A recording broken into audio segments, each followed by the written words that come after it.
Il y en a d'autres qui, faisant profession de l'Évangile, le diffament par leur méchante vie désordonnée, ce qui engendre un scandale semblable à celui dont j'ai parlé plus haut.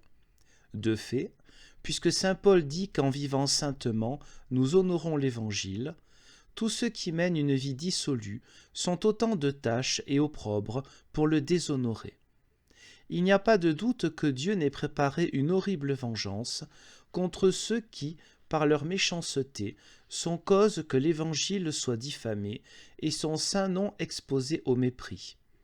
Ils sentiront, une fois quel crime c'est d'avoir profané un trésor aussi sacré que l'Évangile, et qu'il n'est pas dit en vain que ceux qui auront abusé du nom de Dieu ne demeureront pas impunis. Ils sentiront combien les âmes auxquelles ils ont fermé la porte du paradis lui sont précieuses.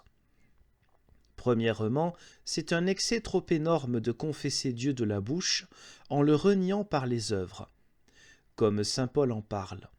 Ils font semblant d'être disciples de Jésus-Christ en montrant par toute leur vie un mépris manifeste de toute sa doctrine.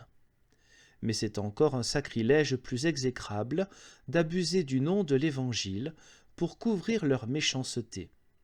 Je parle de la façon assez commune qu'ont beaucoup de séducteurs de s'insinuer sous le nom de l'Évangile pour tromper, défier, dérober et faire tout le mal qu'ils peuvent. J'en ai vu quelquefois qui ne se faisaient aucun scrupule de se servir de l'Évangile pour colorer leur paillardise. Ils en feraient volontiers un maquerellage. D'autres, qui ne sont pas aussi licencieux, ne laissent pas toutefois de vivre d'une manière dissolue, de polluer l'Église par leurs ordures et de mettre une tache d'opprobre sur l'Évangile. C'est déjà une chose inique et qui doit faire mal au cœur à tous les gens de bien, que non seulement on impute à la doctrine de sainteté les crimes des hommes, mais qu'on la calomnie et diffame en leur personne. Toutefois, il existe une plaie dans l'Église encore plus douloureuse, c'est que des pasteurs, même des pasteurs qui montent en chair, qui est le trône sacré de Jésus-Christ, sont quelquefois modèles et miroirs de toute ordure, alors qu'ils devraient avoir une pureté éminente.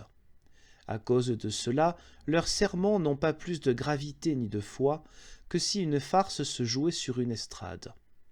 Ces malheureux se plaignent qu'ils sont méprisés du peuple ou bien qu'on les montre au doigt par moquerie. Je m'ébahis plutôt de la patience du peuple et de ce que les femmes et les petits-enfants ne leur jettent de la boue et de la merde au visage. Ils magnifient la dignité de leur état à pleine bouche, mais ils ne s'aperçoivent pas que leur ministère n'est point honoré parce qu'ils le mettent en opprobre. Car, comme il a été bien dit autrefois par quelqu'un, pour être aimé, il faut se rendre aimable.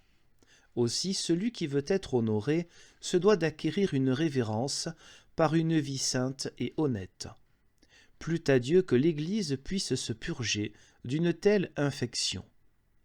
Mais souvent, il est advenu tout le contraire, étant donné que de telles canailles, tenant le rôle de pasteur, se voient méprisés à bon droit.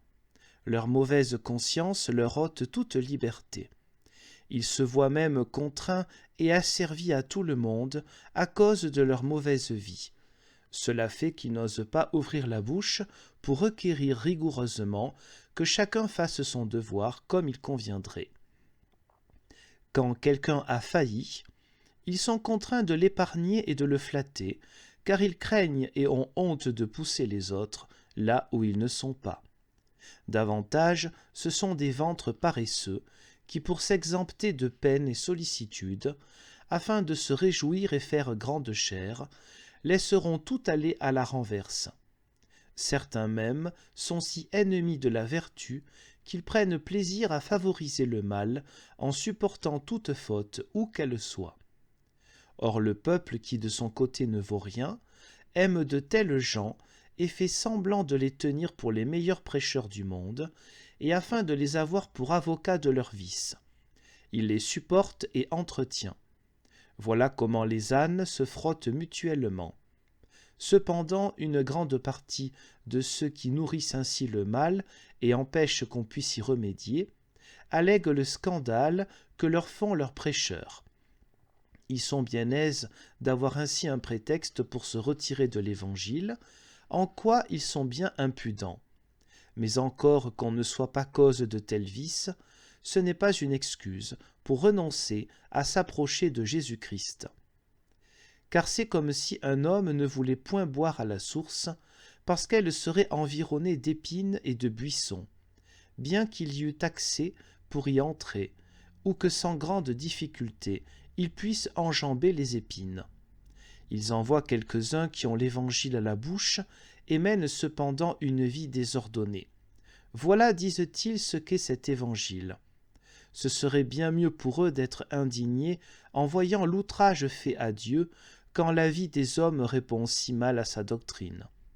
Si des nuées obscurcissent l'air, nul n'est si insensé ni si effronté de dire que le soleil soit obscur. Or, il y a une grande différence entre la clarté du soleil et celle de l'Évangile. Car les nuées obscurcissent bien le soleil, mais la perversité des hommes ne peut faire que la clarté de la doctrine de Dieu ne reluise, faisant que notre vie soit réformée par sa justice, et que les ténèbres du péché soient chassées. Ainsi, contre toute raison, nous confessons que le soleil est clair, encore qu'il soit caché, et cependant nous avons les yeux aveuglés par les péchés des hommes, pour ne pas voir la gloire du Christ qui se manifeste en l'Évangile.